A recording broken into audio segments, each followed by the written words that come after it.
Hey everybody, Jason Bermas here, and buckle the truck up because this is actually a fun one, guys. A few months ago, I was lucky enough to go check out my buddy, who's a stand-up comedian here in the Quad Cities. And let me say thank you so much to Danny. Danny's gotten so much better, and you know, the craft of stand-up comedy is not an easy one. It can often be a brutal one. And he had me out to Madison, Wisconsin. I went with my brother. It's a little bit of a drive, but Kurt Metzger was headlining. And Mr. Metzger is quite the talented comedian. You will probably recognize him from a number of different projects. He's in sketches. He's a big writer. You've seen him on Gutfeld and other shows. On top of that, he's one of the driving forces behind what I think is the most important left-wing progressive podcast out there, The Jimmy Dore Show, which is something that we followed here for many, many years. I'd say that we really got interested in Jimmy after he spit in the face of Alex Jones on camera, which is utterly hysterical and something that is completely memorable. But Kurt, you know what? To start it off, how did you kind of get into the political arena? Because you can find out everything about his comedy over at kurtmetzgercomedy.com. I mean, in that one, you look very youthful and happy, and then below, it looks like you just finished a set with The Cure. That's the younger picture. The one on the bottom or the top? Mm-hmm. The bottom. The bottom one. Jeez. Yeah. Yikes.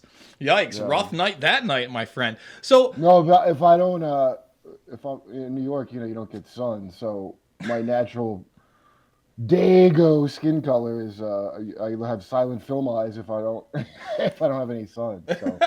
Those dark rings are real, man. A lot of people ask me if I get enough sleep. It's like sometimes they go away, not a lot, but when I am out in the sun, it tightens up the skin. You are correct. First of all, you've been a stand-up comedy comic for a very long time. Very funny guy. When did you start leaning into the political arena, and why? Well, comedy-wise, I don't. Hold on, That's true. I'm getting an echo. On my end? No, it's on my end. Does it sound okay? I don't hear any. You sound awesome, brother. Oh, good. Okay. Yeah. I've never used this Google. No. So what happened was I was when I moved out here to LA. And I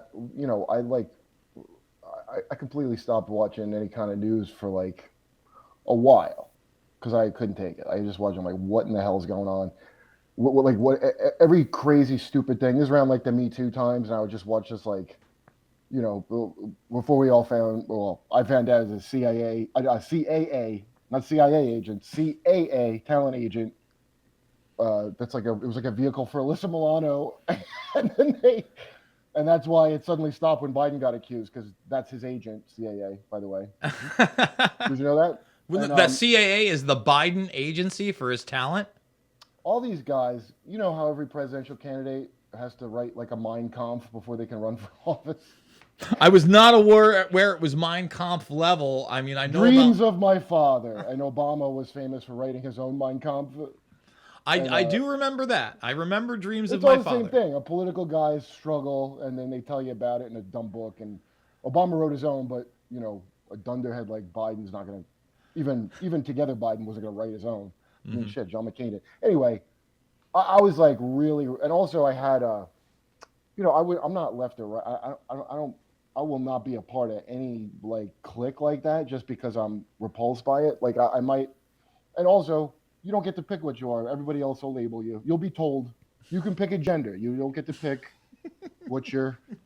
Go ahead and take a gender out of the box, and that's what you get to say you are. And everything else will tell you what you are, pal, based on the morals of the moment. Anyway, I saw Jimmy on Joe Rogan's show, and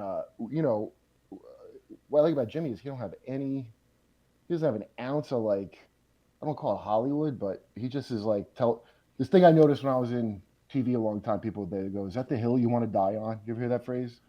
A hill you want to die on, did you say?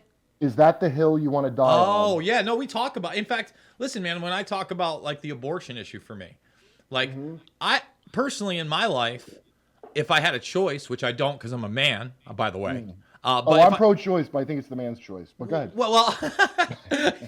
Well, again, legally, it's not. It's not something that I would want in my personal life. I would never do it in my personal life.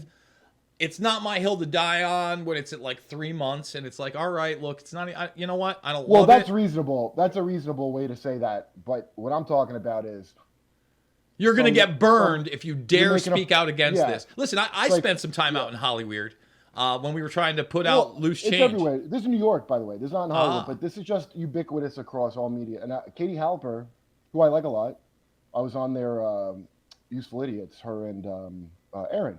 mm-hmm. And at the time, it was the Kyle Rittenhouse thing going on. And like, Katie goes, yeah, well, I never really looked at the, she was honest. She's like, she didn't look at the footage or anything. That Matt Orfalia, I forgot Matt's name, I mentioned this reason.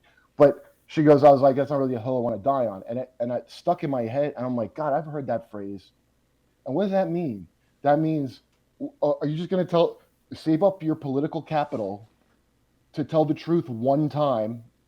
You don't just you're running for office, even if you're not a politician. You're supposed to just save up your capital.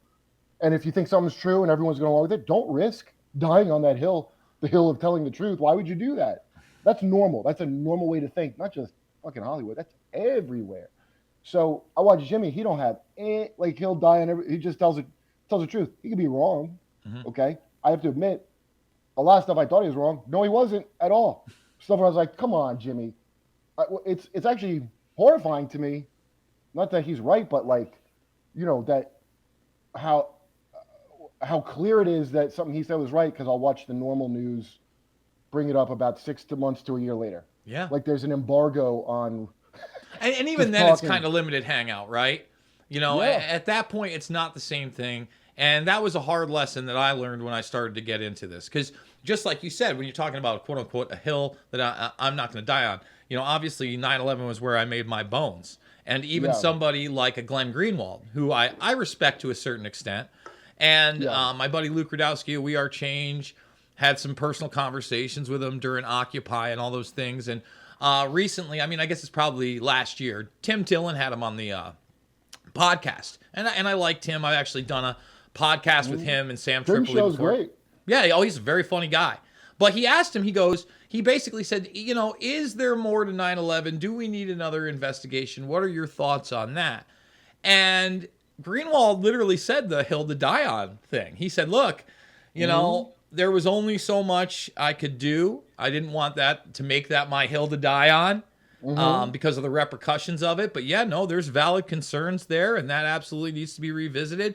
And my thing is, like you just said, I'm glad Jimmy doesn't have any of that, because when you're talking about the Rittenhouse thing, and then you admit that you're ignorant of what actually happened because you haven't watched the footage. And I saw the court case. That's what people say. No, I saw the trial. No, you didn't. Oh, you sat there like a jury and watched all the trial. No, you didn't. No. You saw clips on a shitty ass MSNBC. Well, and also you made your mind up before anything happened. My buddy Kriston T. Harris, he has a show called The Rundown Live. He filmed a lot of that. He filmed some of the Really? Yes, he was there in Wisconsin. He's from Wisconsin, actually, and he's actually on the radio out in New York on WPDH, a little bit upstate from the city.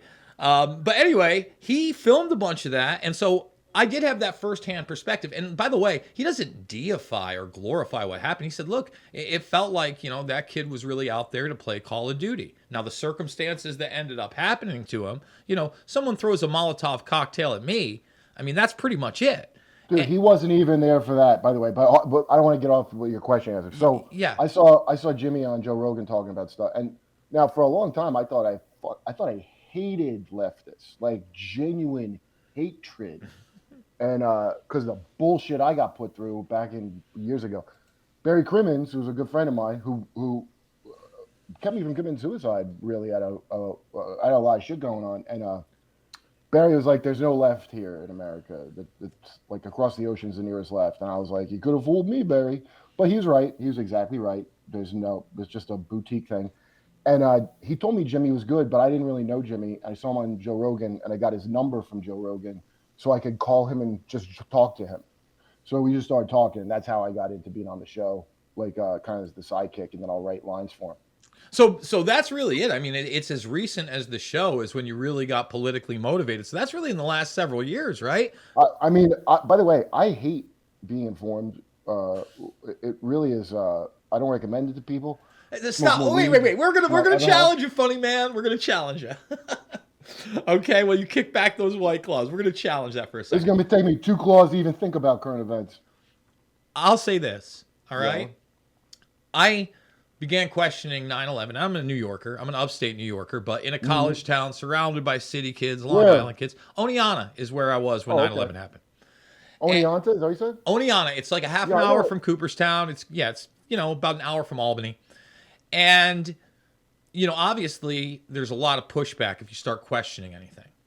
And Right. I started questioning a lot. And there was a lot of very, very tough nights for me. I'm not going to lie. I didn't want to believe these things about my government. One of the lines that quote unquote debunkers or authoritative sources say about quote unquote conspiracy theorists is this just makes them more comfortable that the world's not that chaotic and there's a plan and they want to believe these things. And I'm just I don't think there's a plan. I think they capitalize. Their plan is pounce on whatever the chaos is and get real rich and get more control all the time. Well, I think they also cause some of that chaos, and I think that it goes beyond the nation state. I think obviously 9/11 is that thing. But I got over it after about, I don't know, probably about 6 months. I'm not saying there's not some nights where some information really makes me upset, but I look at it this way, man. The truth is information is power because you're going to have to make decisions in your own life, and hopefully you can influence the decisions of your friends, families, and neighbors where you can, and do so in kind of a roundabout way where you're not attacking them because that never goes anywhere. You don't want to get into social media tirade. I like the one-on-one stuff. And You're right. ignorance is not bliss because of that fact as well. You may have to deal with difficult information, but I'm all about listening to everybody, looking at as much as possible, and then using discernment, right? And I think we've lost that as a society. There is no civics. Before there were the authoritative sources of today and the outright censorship, there were the debunkers, right? There were the defamers and attackers, and they're still around. But now, if your voice gets too loud, they just axe you. The algorithm axes you. Right, unless you're like Rogan and you're big enough and some Even company invests Door. a lot of money. Listen, I was talking to you about this, okay? Now remember, I told you that I got my channel back on YouTube, and I'm going to put a clip of this on YouTube, just for the irony of it all. All right, and this is really where they started hitting me. Take a look at this. This is from For what? What is this for? These are the YouTube community guidelines pull downs where my content was restricted or strikes were given or they weren't or they took down my channel. Just take a look. I mean, we'll keep scrolling down. These are, I can't read the topics like what. Well, I mean, we could click on the topics. I'm just showing you how many I actually got and I still have my channel. Well, you're probably already on a shit list, like the Twitter files, except for YouTube. I'm sure they're doing the same thing with YouTube and all the other Reddit and all. I mean, definitely Reddit, but YouTube certainly has like I'm sure the nexus of the misinformation department of NHS and all that has their. I mean, all the 9/11 thing you probably got on a list. Well, this is a 9/11 video, the first one I clicked on.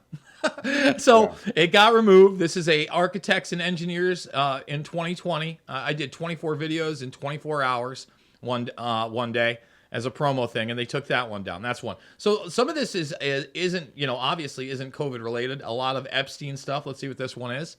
Of course. Fabled Enemies, more 9/11 stuff. Able Danger. Yeah. So they outright censor this stuff. It's not harmful content. It's not really against actual community guidelines. Another one on that one. That's just lovely. And my channel's completely demonetized. This is the reason. We're gonna bring that up just live. This is what they get away with, and this upsets me. So if I go to earn here, okay, we're not gonna review that. I'm just harmful content, and that means content that focuses on controversial issues. Oh, it's harmful. Stop it. And that is harmful to viewers. To me, Kurt, that's kind of defamatory. I've never hurt anybody by talking. That's worse than network TV. That's worse than like when I used to write on TV shows and we Monday we get the standards and practices list of what we have to change on every show. We always have a good chuckle of standards and practices, wacky standards and practices because they don't correspond to any kind of real world morality you've ever heard of. They're all something a lawyer thinks might be a problem, maybe with an advertiser, and they're whack. And a lot of times it's weirder than just how we had it and we would laugh about it. And this is way way overboard. This is just like China level. I don't know what the fuck people talking about China. You live in China, everybody. Thank you, man. I've been in China. You all live in China. The only difference is, in China, the head guy, muscles the oligarchs, and here the oligarchs muscle your head guy. So let me just kind of build on that, right? Eric Schmidt, who National Security Council, Bilderberg, Alphabet, Google, working with NSA, NASA, quantum computing, the whole nine. You know, he talked a lot about, first of all, he has books about the new digital century, which is all about not only track, trace, database surveillance, but then the future into transhumanism. And, you know, what's interesting about him is he gets called out in, I think it's 2017 or 18, on I think a European program about Dragonfly and how Google was building the censored internet for China.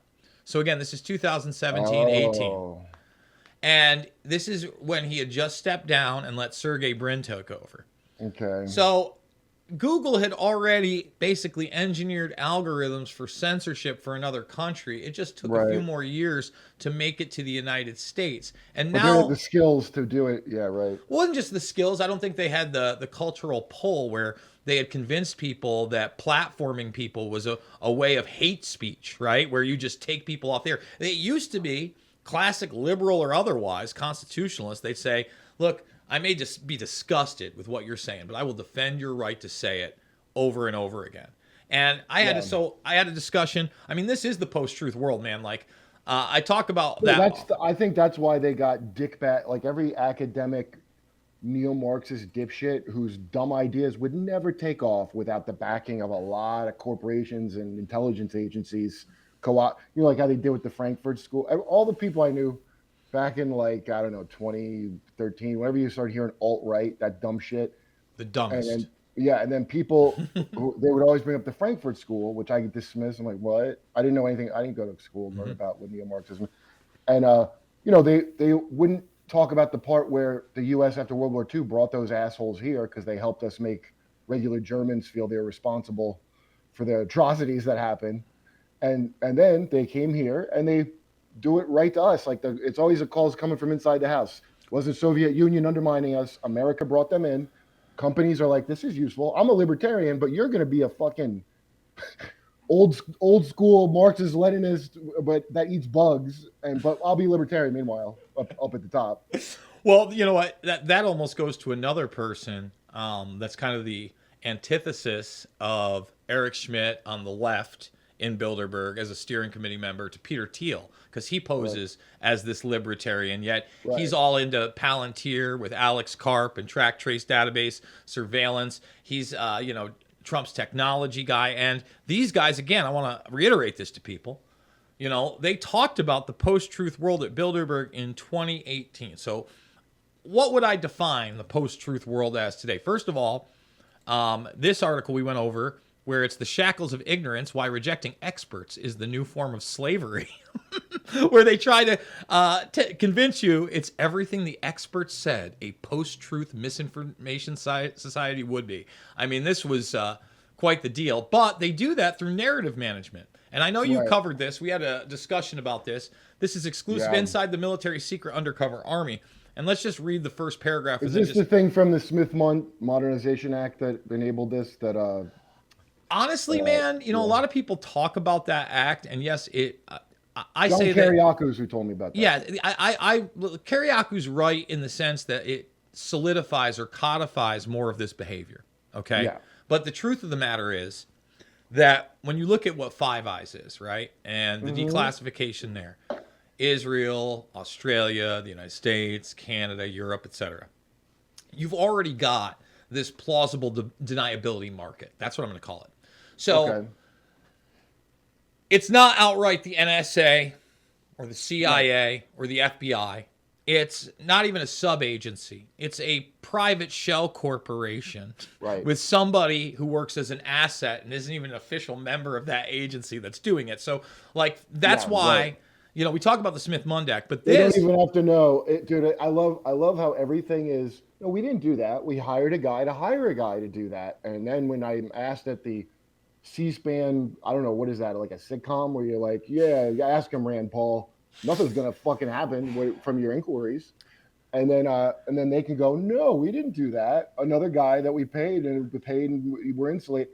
Literally everything, not just shit like that, at every fucking level of society, outsourcing, some outsourcing and no quality control and checks by design or not design is everywhere. Well, the thing is that there are quality control and checks, but within the system, not the accountability to us.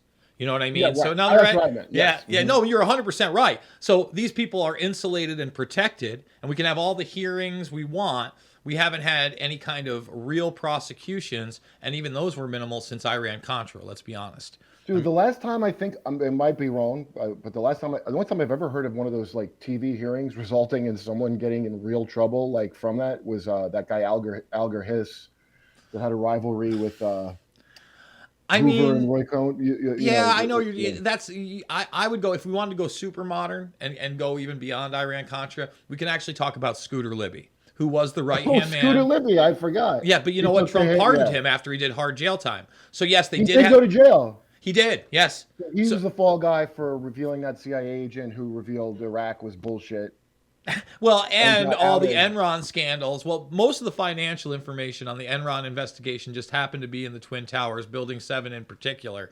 So that investigation kind of went away. They still needed somebody to go down. It was Cheney's chief of staff that was the closest to him that they had communications on that proved that, there was some kind of corruption. He got a lot of time. And Where is he now? like I said, Trump pardoned him. So during the Trump Trump pardoned Scooter. Has anybody yeah. talked to him? Has Yeah. anybody asked him about it? What? Has anybody talked to Scooter Libby about it? I haven't seen. I'm sure it's out there. People are so. Listen, man. You know how the media cycle is. They Yeah. can't Oh, fucking. I do. You can't. People can't remember 2 weeks out. Forget about. We're talking about something that happened in the Bush administration in the beginning of it. I would love to fucking hear from that guy because I have this horrible garbage can memory that I can't like kill it, and I really do my best. I really do my patriotic duty and try to kill my fucking memory. As much as I can, and I can't. And so what happens is I remember all these little stupid things, and then all of a sudden you see a repeating pattern. Like, wait a minute, this. So, for example, when COVID, the lab leak theory, which of course is racist, not saying they're dirty and eat bat soup. That's the not racist option, obviously, but makes total sense. And they're like, well, maybe it was a pangolin. Maybe it was a raccoon dog. Maybe it was soup. It was always like a new Pokemon is responsible for this, not the thing that probably it definitely is. And you know what it reminds me of back in the day when AIDS came out, and the thing we all said, it's an old joke, is that somebody fucked a monkey, right, in Africa.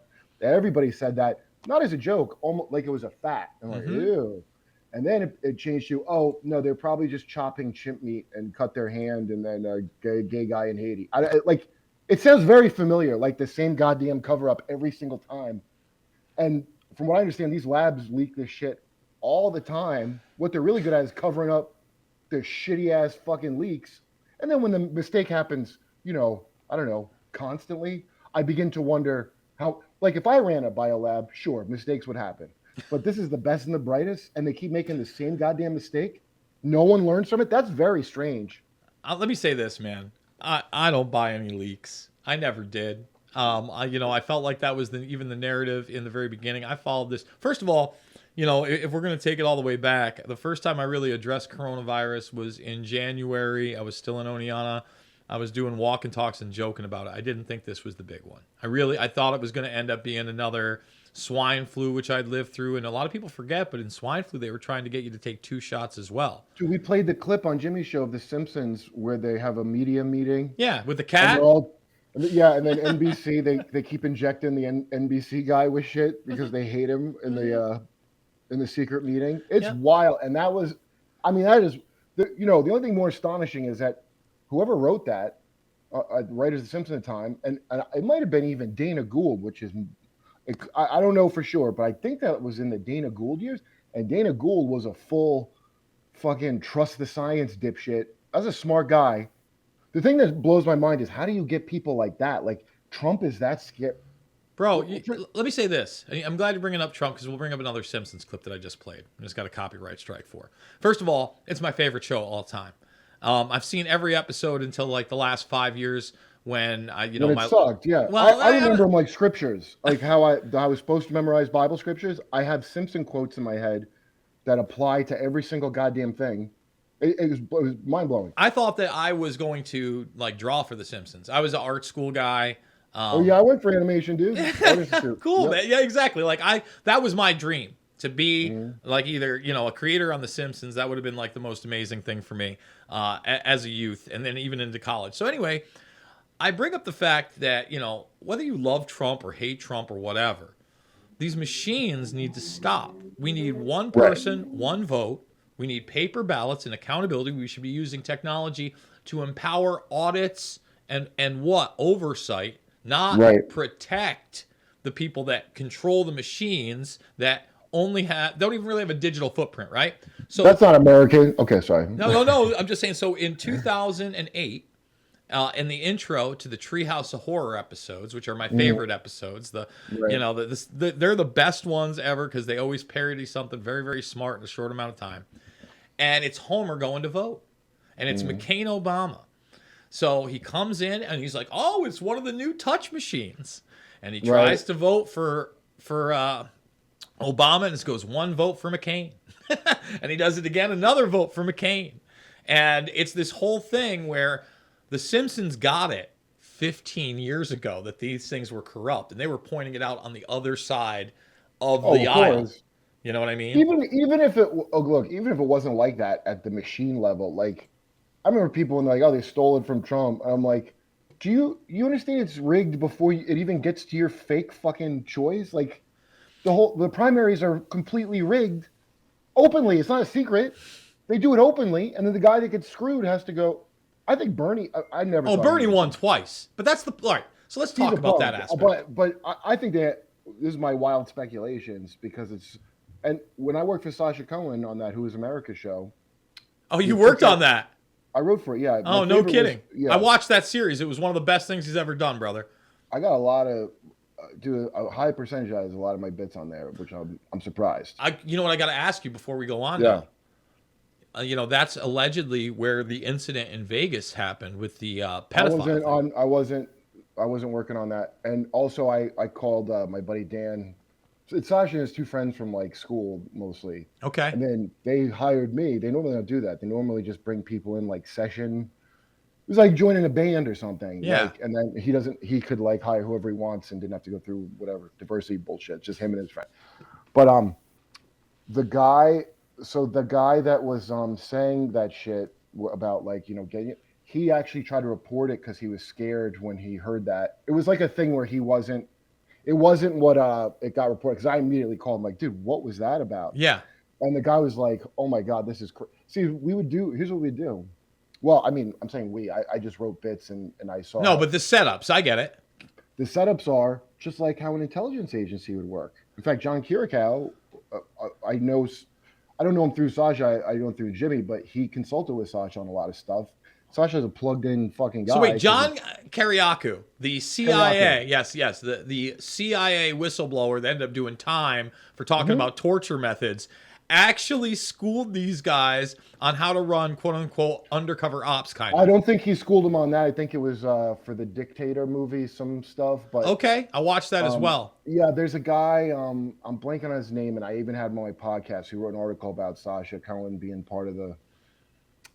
he's a good guy too, John McLeod or something McLeod. Oh, I know, Alan McLeod. He does a lot of good stuff. Alan McLeod. He does a lot of good stuff on Musk. I had him on my show, and I really liked him a lot, Alan McLeod. But because I was like, I didn't understand the article about Sasha. I'm like, I don't know what you expect. He's some rich guy from an old money European family.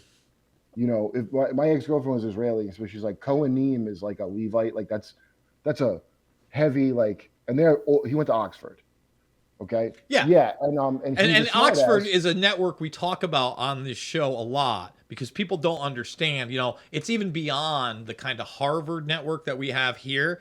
It's a big deal it in predates Europe. The Aztec Empire or some crazy shit like that. Yes. Continue. So it's like it's interesting up close to see people like, because you see like, I don't think Sasha like read. He's very smart. Right, but why would he need to read or look up anything? He could just talk to the people that are movers and shakers, just like the recording of Moby when he's talking about the CIA was telling him Russiagate's real, basically, and you realize like they don't have to be in on it. Sean Penn, No, they I just bet, get fed disinformation and they believe these people. yeah, You know what? yeah. Let's stop right there, because you know what, what we were supposed to talk about, at least we were talking about via text yesterday, was kind of this alien thing. Okay, And wait. I want to finish what I said. So all right. how we would have people on, like we had a hilarious ones in Atlanta with like terrorism stuff, where they had like, you know, they they would prime the people. They have them in a room with magazines with terrorism. It was for his Israeli character. The makeup wasn't good. I think they thought he was scarred in war, and that's why they He allowed was it. one of my favorite parts of it. Dude, all the yeah, I had the one active. That was mine. The active shooter training where they Oh have my like a porn God, shield, dude, and that they was have like horrible what you did to those poor people. Didn't one of and them the have his thing of pants down at one point? hide. Like, Dude, and run into him with his butt? Yeah, that was not that one. That bit wasn't mine. I had the one where they were doing. They disguised the cubicle as a mosque, and the guys get. And I was like, no one's gonna do that. I every time I would go like, dude, no one is gonna do this, and I was wrong every time. When he goes like with the steps, if you have a shooter, hide, infiltrate, violence, or HIV, and he was like, if I give you HIV, do you promise to spread HIV to all of your friends and family? And what they would do is, because they're like, oh, they love like Israel military shit. He's like, and the guy goes, oh, buddy, you know what that means? He goes, I don't care, and they're like, so they just go along with it. But first, they'd be primed. They'd be on TV. They'd see a real Mossad operation where there's some guy wearing a burqa pretend to be a chick and then busts like Hamas. There's all these magazines, and they're already hyped up about Islam. So shit. you're kind of giving them the Darren Brown treatment, where it's like Is that Darren Brown is he's not really a magician, but he works in neurolinguistics programming. it's exactly that. It's exactly that, and so. Here's a real eerie thing, and I really want to talk to Eric. I told you, Rogan, I want to talk to Eric Weinstein because his story he said about meeting Epstein, about where they call him, and he goes, I didn't think he was a hedge fund guy. Something he seemed like not. I didn't know what the hell it was. He's in a waiting room for an hour, and then he notices this weird kind of art sculpture with like lights, and it was like it would draw your attention. He's looking. He's like, is that a camera in it? And he walks up and looks in it, and the second he sees the camera, they're like, oh, Mr. Epstein will see you now. He comes in a room. Jeffrey Epstein's, they're talking to him. There's a coffee table or something shaped like a coffin with an American flag draped over it. Okay? He said they brought him like a coffee or cake, and it was like, he was like, is this like testing if I'll put it down on the American flag on a like, he immediately was like, what is this? Meanwhile, Jeffrey Epstein has a hot girl who's sitting on his lap. While he's talking, he bounces her occasionally. She goes, ooh. And he was like, it's a really interesting story. What it reminds me of is Sasha's billionaire character, where he's getting the hand job in front of everybody. Now that's exactly right. And we had a camera in the vent, and I remember going, I was like, you got to put a blanket because you can't. First of all, I'm like, this guy's gonna walk out when she starts giving him a hand. This is what a naive idiot I am. The guy thinks he's making a sale. Of course, he's not gonna walk out. It's millions of dollars. He'll sit. That's the ultimate conspiracy, is how money works. And that story that he told me, it reminded me so much of that sketch. And I was like, holy shit. And that's how they do ops. And like, it's the same method as like a prank or something. It's priming and then just putting you in the right mind state. And, you do whatever. And then some people, yeah. That is why I'm extremely skeptical of this whole alien agenda, and the fact that you have all these whistleblowers coming forward, many of whom, the majority of whom, have never claimed to see an alien body. Now, that's a whole nother subject. But we talk about priming, for instance, right? Now, let's talk about Lazar's story, an NLP, and trying to get a message out there. Now, if you're bringing somebody in that you're not sure of, right, doesn't have the military clearances, but you know that he's a pretty smart guy, one of the things that he's talked about was they gave him all these briefing documents that at first he thought were fake, but they were about aliens and the Zeta Reticuli and et cetera, et cetera, et cetera. He's never claimed to actually see an alien except for in that one instance. Maybe he looked into a room and saw something, and who knows, he may have been primed for that, right? So over and over again in this subject, what I find is the technology seems to be real, 100%. But anytime I hear about an interaction with aliens, whether they be the gray kind or, there's this other woman that I watched in front of the White House with, some of these disclosure people talking about meeting aliens that were tall in a hollowed out mountain. You know the deal. Palladians, whites, there's the bird, the avians, all this stuff. Okay. So my point is this, and listen, everything I've ever seen, whether it be the Phil Schneider story or whatnot. I don't know about that. You don't know the Phil Schneider story? Man, no. I mean, I don't know. I don't know. That has a lot of validity. I don't think so either. By the way, it's somewhat. That seems like very much like. Oh, does it? The shootout with the aliens, where he's the sole survivor after a laser beam fight. By the way, just so you know, I don't have like beliefs or something. No.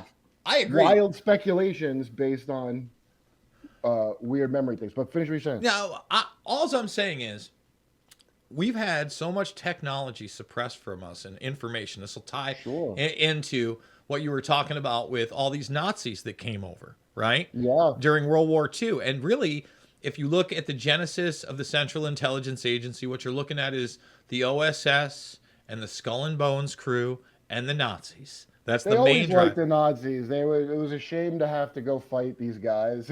It was a shame. They were so efficient and so had control, and they're better than commies, right? So, of course, I love when they bring up the good war.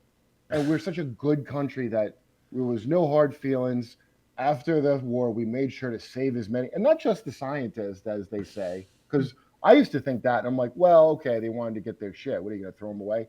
No, they're psychopaths and maniacs that we could put in other countries to just destroy their companies and then install in many of our corporations, especially the tech industry.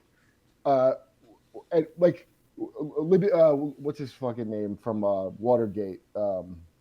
He was on Fox. G. Gordon Liddy? Yeah, that guy. And now HBO has a series about that, which is not as funny as it should be. I mean, the acting's good. But it was so like, I don't know what was off about it, or it wasn't very funny, but I had to look. I'm like, this guy was that guy was that Nazi-ish. And he goes, no, I know they were horrible, but as a young asthmatic boy, it just hearing Hitler speak electrified me and made me feel confident. I'm like, Jesus Christ. Well, dude, I mean, that's kind of like Arnold Schwarzenegger, and he's trying to like go on the Nazi apology tour now. But if you don't know about that, he actually dreamed of being a dictator on a hill, and he admired the way in which Hitler spoke and commanded an audience. That's an old Playboy interview. On top of that, actually, we'll do this one live. This is a fun one. So he's on the cover of Newsweek. No, it's Time Magazine. Time Magazine. So let's do it. Time Magazine cover with Michael Bloomberg, no less. Bloomberg, Schwarzenegger. And what do you think we're going to find on this one if you had to do a guess, if we're talking Nazis? That Bloomberg's surprisingly cool at Nazi shit? There is that. Based on his his love of stop and frisk? I mean, that's a little bit of it, but it's going to be, let's see. I want to open image in a new tab. Here we go. This is fantastic. What we're going to find is here's Arnold with his arm around it. Whoa, wait, what's this? Oh, he hates the Nazis so much. He's got a giant death's head Nazi belt buckle. So that let's just zoom in a little further. It's just being cool. What are you going to say Ukraine's Nazis because they got the black son of Himmler's SS all the time? They can't stop Sig Heil. I mean, now again, he's talking about Nazis and how they're everywhere in America, and he just likes a timely train. It's not so sinister. He just likes physical perfection and weeding out the weak elements of society. You know how Arnie came up, right? What? Do you know how Arnie came up? How? What do you mean? In weightlifting? No, in Hollywood, man. So he was a houseboy. If you don't know it, Arnold Schwarzenegger lived with a guy who put out nude photos of him in his magazine, along with other bodybuilders. If you type in no, every Nazi cliche. Go ahead. yeah, if you type in Arnold Schwarzenegger nude spreads, you'll find out that yeah, he was basically that's like how he started getting his acting gigs. Is he Well, did you know when you're using like because back in the day they were all using all those testosterone, steroid, all kinds of shit, and what it almost like cocaine in a way. Like what happens is people get really hyped up and depraved, and it hits centers in your brain where people like you can check it out. It's really funny. It'll people will do like some real extreme sexual shit they wouldn't normally do because of how it's working on their brain. Like it's the same as like a cokehead. Whatever. If you do, I don't do coke really like that. Okay, because I'm old, and also I don't want to die of fentanyl.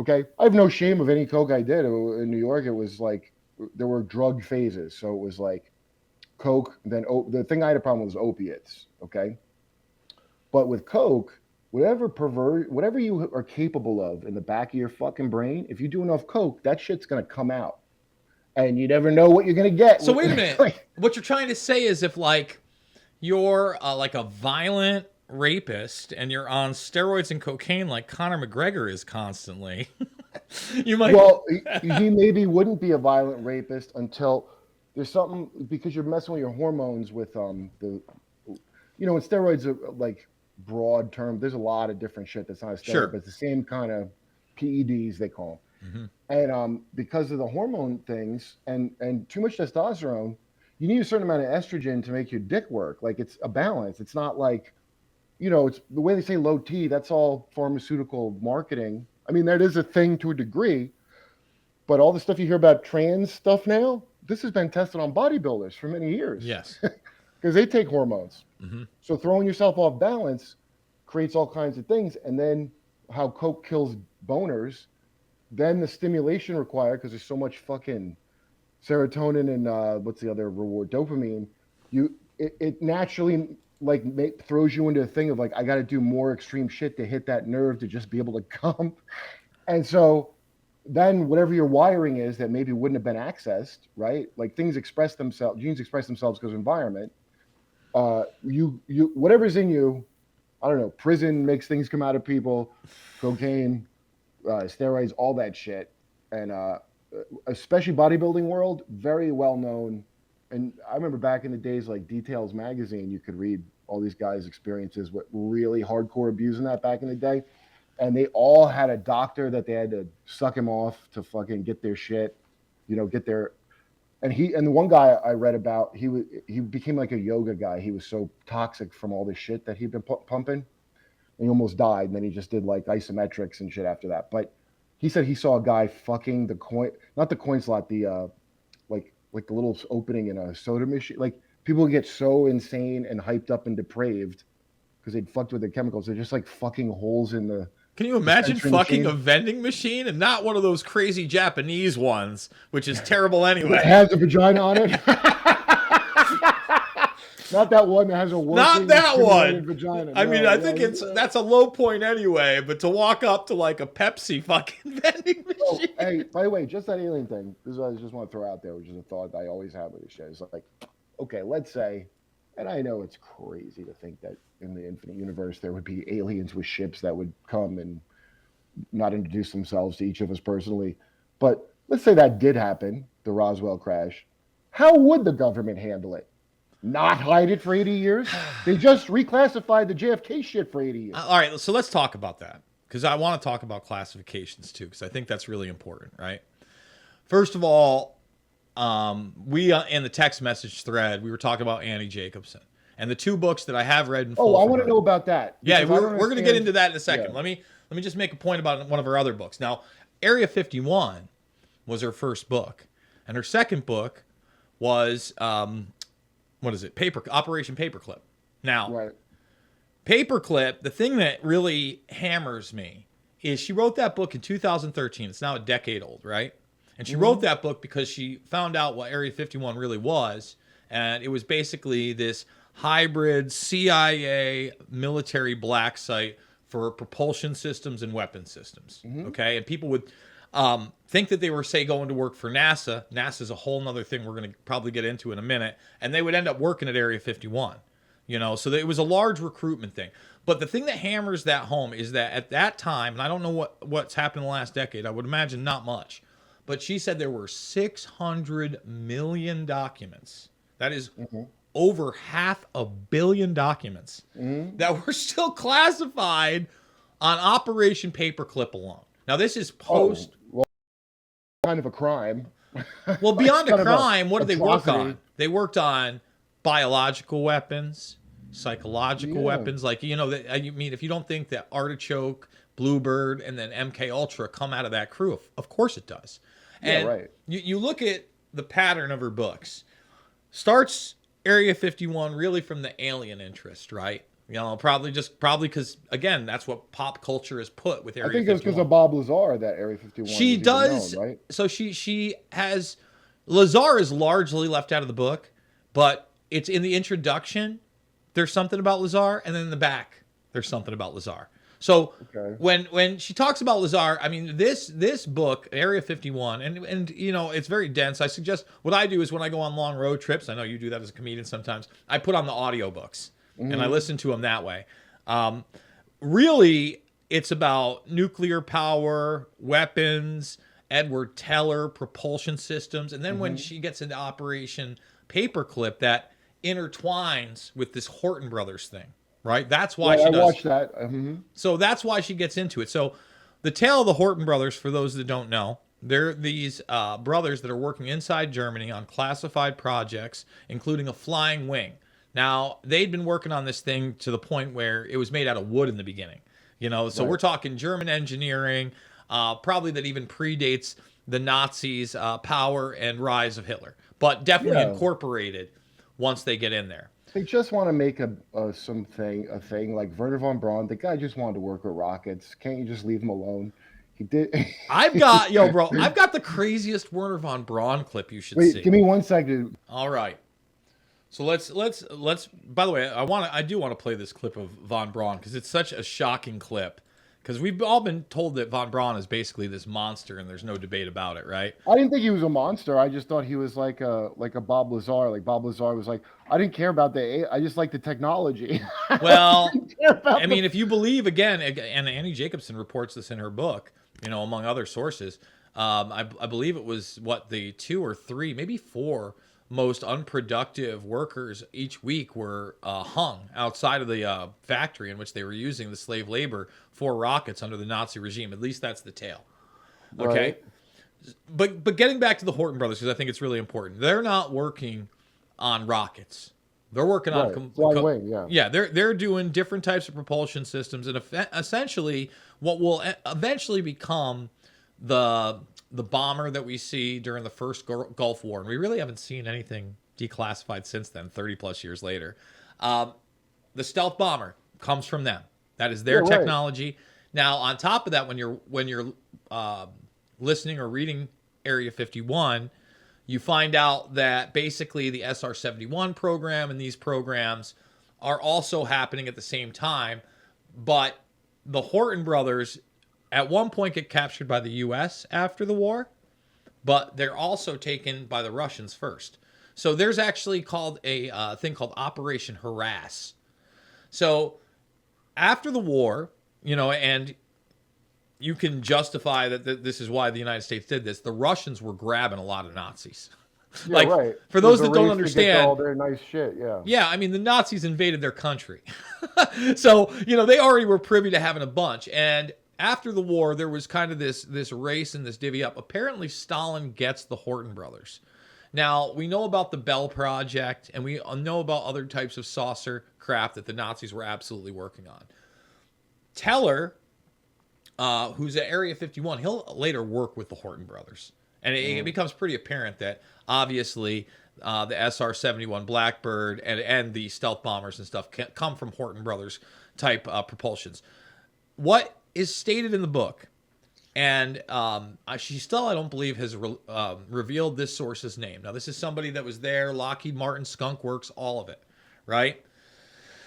That he said that what actually happened was that Stalin not only got the Horton brothers, but the Mengele brothers. Or not Mengele brothers, Joseph Mengele. Okay, and Super Mengele brothers. the Now, Super there's a Mengele brothers with the Horton you got Bros. Luigi Mengele. They clone Mengele. All right, he gets them, and basically he gets this kind of craft technology that's really unstable, right? That, and again, this is the claim of this source, and the United States had been caught at this point spying on Russians from an altitude that they couldn't do anything about. But they had almost clone technology where they had another aircraft with what was supposedly a Horton Brothers engineered disc where they took children that had been butchered by Mengele to look like aliens, I guess. Right. I saw her talk about this on Rogan. Yeah, yeah. And, you know, the obvious question she asks after this is, well, if this is the case, why didn't we just blow the whistle on it? Okay. That's a good question. A great question. And he responds, because we were doing the same thing. Now let's hit a giant pause. Okay. We know about unit, I think it was 731 from Japan doing so they were talking. Yeah, wild. That's wild. The wildest. All of Japan's atrocities are so you know, people don't know why Asia doesn't know about Hitler. Because you remember in Thailand when it was it was like, this was a while ago, but it was such a hilarious story. Some technical school, art school made a big billboard that said Heroes of the World, and it had Captain America, the Incredible Hulk, Spider-Man, and Hitler. And then they had to apologize. And it was like a media thing for a minute. And my girlfriend used to teach ESL. Like, Asians don't understand why Hitler's. They don't know. Most of them don't know about Jews. Like, in China, they love Jews, actually. If your daughter marries a white guy, they go, "Oh, are you Jewish?" Because all those negative stereotypes are positive to them. Are very positive Chinese stereotypes. And this is what I was told by multiple people there. And so, like, if you didn't know who Hitler was and you just saw this asshole and you don't speak the language, I imagine it would be like when I first saw Gangnam Style with Psy. I'm like, what is this? This guy's hilarious. Like a cartoon. Yeah, like they just think it's this hilarious. Because the stuff that Japan did is so, I mean, I didn't understand. The rape of Nanking is so crazy that I think it's the only, outside of Ukraine or the Ukrainian community in Canada, where they have a statue to a fucking Nazi, because he was the ambassador that went around saving people from the massive gang rapes. And to this day, he was a hero. Like, he stopped a bunch of atrocities. They have a statue to him in Shanghai. Bro, when I watch American Heroes channel, and I watch that a lot more than like the History Channel, because they have Hitler, Blueprints of Evil, all that other stuff. When they show the Nazis, they're showed in a positive light in the Ukraine all the way back then in World War II. They show the footage of the Ukrainians welcoming them. People don't understand these cultural things. And that's my point. So much is hidden. Most people don't understand that really biowarfare in its infancy comes from Japan. Mm-hmm. Then it gets into like the Nazis and DuPont, but we're also doing it. We just won, so we get to cover up the most. DuPont. I mean, I don't want to get too far off topic, but when I was in Art Institute, and so that's in Philly, and there's a bunch of. You went to the Art Institute of Philadelphia? Yeah. I fucking hate you, dude. Like, wow. I'd say so. I was supposed to go to the Art Institute of Philadelphia. It wasn't a great school. Well, to me, it would have been a cool one because I was like it's so funny, man. Because again, I wanted to draw. I'd gotten accepted to it. And basically, we didn't have a portfolio requirement when I did it. Well, we're similar age. I'm 44. I'll be 44 in 3 weeks. I know you're 46. I'm 46. So when I went, I was one of the few people that could do life drawing. Most people were doing shitty, like in life drawing class, they're drawing anime or shit. Yeah. And I was good at life drawing because I had learned. My mom, I did this book called Drawing from the Right Side of the Brain when I was a kid. Because anybody can learn to draw if you could just learn to. In fact, I think that's why. I have an easier time looking at a kind of big picture besides the inoculation of being in a doomsday cult. Like, people that can't draw like faces or something, or hands, are notoriously hard even for a computer, because people are very symbol based. That's how you get trained as a kid. So you're like, an L is a nose, and they can't just be like, don't look at it as a nose. That's your brain fucking with you. Don't put a label on it. Just look at lines. And so doing comedy, that's really the trick of it. It's just seeing the lines, and then it's pretty funny when you do that. Like it's almost like you're doing all the work you were supposed to do, and the answer you get is wrong, but I did the work, and then that's my favorite kind of joke. By the way. I was just so heartbroken I didn't get to go because I thought I was going. I'd met with them. I'd been accepted, and we were supposed to go drive there the next day and fill out the paperwork. And my parents basically said that we don't have the money. And it was this May, right before I graduated in June of my senior year. And that's how I ended up in Oneonta because my friends had all a lot got. of art shit there too. I had a friend that. Yeah, that's actually why I stuck around. They had a computer art program there, and I had access to the lab all the time. So I was able to just kind of go smoke weed and hang out till 4 a.m. And really, if anybody knows anything about the subject, yeah, you learn, like when you're talking about drawing and you're talking about breaking things down, yeah, you're going to learn stuff from a professor, but especially when you're in the field of computers and graphics, and that's how I run my own that show. changes. I mean, like we all learned the Flash back in the day. Yes. But before Flash, we were doing I can't remember. Anyway, wait. So, all these Pennsylvania people from the DuPont. So, and I didn't know anything about the DuPont family like that, but they all had like ghost stories about how the DuPonts are so fucking inbred, and they have like people will work their family reunions, and they have all kinds of like carnival monstrosities because they had that, and they really did have that. That's like that wackadoo that shot the wrestler. He was probably one of the better genetic outcomes of them. He's one of the better guys. Well, listen, again, when I started to go further into 9/11, and you look at the nepotism and the generational bloodlines, and like you said, the inbreeding, it's hard to get your head around, man. But at the same time, it's those people that end up at the top of this compartmentalization pyramid that we're kind of talking about, right? Because the pyramid it's amazing. Like, why is a pyramid on the dollar? Because that's our national scheme. That's why everyone loved Charles Ponzi. They're like, come on, there's nothing more American than Charles Ponzi, and there isn't. It's like a mystical structure that can cause money to flow uphill and defy gravity. Brother, I mean, I want to hone in just on this alien thing at the end. I know we're going all over the place. Sure, man. But are you, by the way, do you have any, were you raised religious, or do you have any? No, yeah, I'll tell you, man. Like, so I guess I was raised a Christian in a big Italian family. So my mother's side. Catholic? No, but they came from Catholic. So my grandparents. That's my mom too. Yeah, my mom was an Italian Catholic that became a Jehovah's Witness. Well, my mom was a teenage mother on the short end of a big family. So I think I have like 6 or 7 aunts and uncles if I list them all off, and she was the second to youngest, had me at 16. So my grandparents who had come over from Italy, that's where I got a lot of it. But at the same time, we were in the church all the time, right? There's a lot of God, and I wasn't a big fan of it. I never tell this story, but like my dad was in and out of trouble all the time and in and out of jail. So my mother at one point, now she was there, I want to say that, she did come along, but she sent me to this Christian father-son retreat with a black man I'd never met before. So picture that. Hold on, let me get my pants down. Continue. Tell me the story slowly. Let's just say at like 8 years old, it was a weird experience. And then on top of that, after my parents had pretty much busted up. It was fine? What's that? It was fine. I mean, it was just one of those things. First of all, you're kind of in a weird situation because it's like the religious camp, but then it's a father and son camp. And you're not only with a dude you don't know, but like obviously in the 80s, you were not as integrated racially. And I'm like this little, he wasn't a Cosby to you? I mean, before the fall. He was a nice guy, and like I said, my mom. So there was no like touching. There was no. It was we did the events together. He was part of the church. It was just weird that would happen, and we're on the religious aspect. Then my dad starts dating a pastor's daughter, and they actually live in the church. So it's this huge building. So on weekends, until I was about 12 years old, when he did real prison time, I would live in a church on the weekends where I would have to go to Sunday school and then sit front row.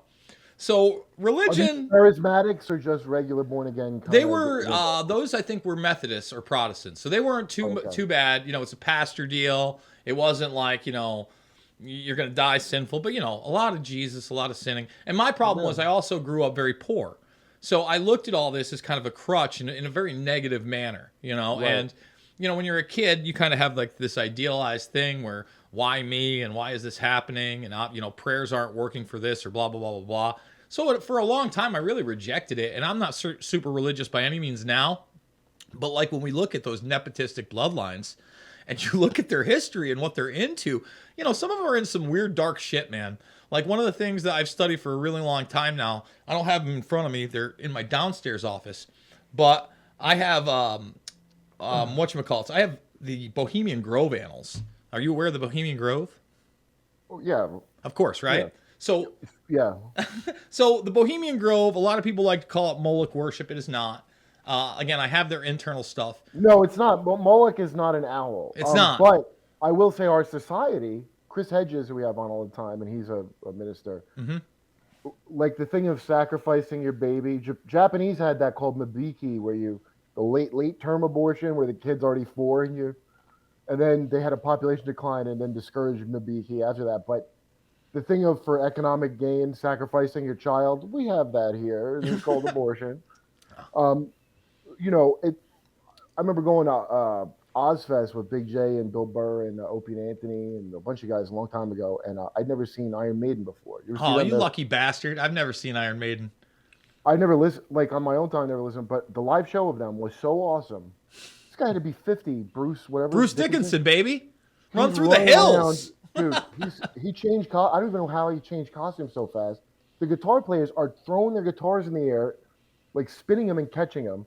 This big giant like animatronic devil thing comes out of the stage that's turning around looking at everyone and smoke coming out of its eyes, and we all worshipped it.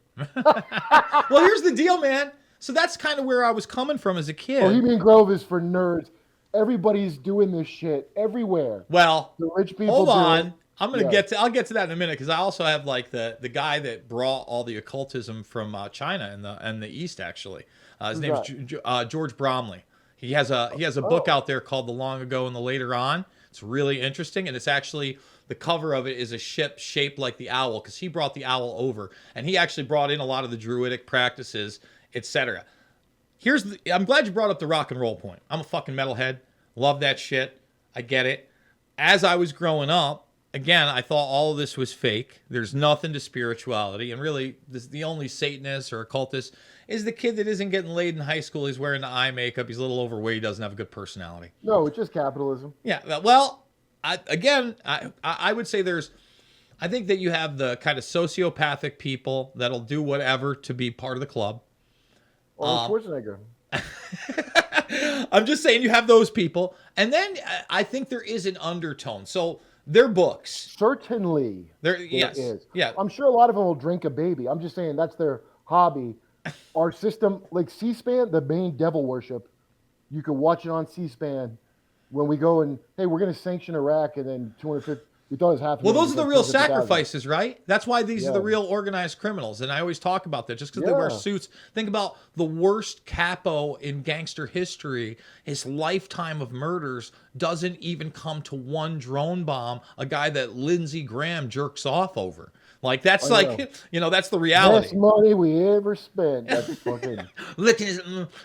Bohemian Grove, the owl. Yeah. So in their own documents, so in their own books, which are very much Clubhouse, by the way, like you kind of talk about, they've got the art in there. In fact, one of their, because they don't come out every year. When I talk about annals, about every decade or so. I think there's 11 or 12 of them. I have 9. I'm missing 3. And right now, the latest one is super expensive, like thousands of dollars. I'm not spending that. I usually pay somewhere between, if I'm lucky, I can get them for like $150 to $3 when they get on the market. What's in it? So basically, they're for the club members. Like, some of these books are over 100 years old. People die, man. And then once people die, their estates go up for sale. You get their devil yearbook? I get their dead. Dude, some of them are signed, like, of some of the members inside that I have. Like, I like one from Nixon because I love his recording about it. In the Long Ago and the Later On with Bromley. And Bromley, if you've never seen, have you ever seen the pre-Owl Bohemian Grove? No. So let's just do that. Bohemian Grove, Buddha. So before they had the owl, which was brought there by Bromley, what they did have is this. They had the Buddha, the great Buddha in the thing. And if you look at this one in particular, let's see if we can bring that up. Man, I wish I could get the bigger one, but whatever. We're doing it on the fly. Open image and new tab. So let's do this. If you zoom in, right here in the middle on the top, that's George Bromley in his big hat. And he replaces the Buddha with the owl for a multitude of reasons. But one of them was wisdom. and the other was the fact that it could see in the dark and its predatory nature. So, you know, this is a predator that's very wise. Yeah, And it's artists. Like, there's always the claim to ancient knowledge, and it's fluid. It changes and there's always a class of people that lives off of rich dipshits. You know, you go to Hawaii. Steve Poikonen was like, he made me laugh. So he goes, "Yeah, you just go to Hawaii and bring a didgeridoo, and walk on the beach and tell them you're like a sound therapist, and you'll fucking do great." Like, I've dude, yet to be to Hawaii, but I want to go. Oh, it's great. Kauai go to. But anyway, that LA is full of that. You know, I live in West Hollywood, and there's like just a cottage industry of, if you're smart, of your like Nostradamus, like horoscope to the stars kind of job of dingbat nonsense. And that's all shit that happens in it. I'm sure people get into some real wild shit, but And that's Northern California, by the way. That's kind of how Bromley gets brought in. Bromley's not a Superman of prominence, and he actually describes how in the book where he gets recruited to it, right? Oh, you know what you just reminded me of, by the way? What's that? It's not really off topic because it reminded me of this, but why I didn't buy, because I forgot the thing of like, why would they cover that up for 80 years? They're pushing special needs kids out of a shitty saucer. And because we're doing the same thing here. Since when the fuck does that stop us from saying Russia's crimes, the fact that we do the same thing here? Well, I would say this. Invading a How are you sovereign gonna prove it's Russian? Like, you could say it's Russian, but like, it's not like it was marked Russian, right? You don't gotta prove shit. They'll never miss a chance to say a communist dictator's evil. That's one of the most evil things I ever heard. And if Russia goes, well, you were doing it too, we're gonna go, oh, that's your Russian playbook. There is no advantage to not blaming Russia for that horrific story. I don't know, man. I just look at it this way. Like, when she talks to the same source later on, like at the end of the book, and it's like the stellar end of the book, like long book. She says she's got a breadcrumb left, a crouton from her salad. And she asks him, like her empty plate, she goes, if this crouton is the amount of information that you've given me, when I put it on the plate, how much of the plate haven't you told me? You know, He goes, forget about the plate. How about the table? No, I remember that. Yes. Yeah. So what I'm coming to here is, I think that there have been a lot of different types of eugenics programs. I think that we have the technology right now with chimeras, which are basically splicing of two different biological entities, sometimes more, multiple, that you could literally have created what looks like a walking, talking alien that's been raised in an environment to believe it's such, and maybe could even communicate with you. Now, couple that with what we know about electronic technology and say human brain interfaces.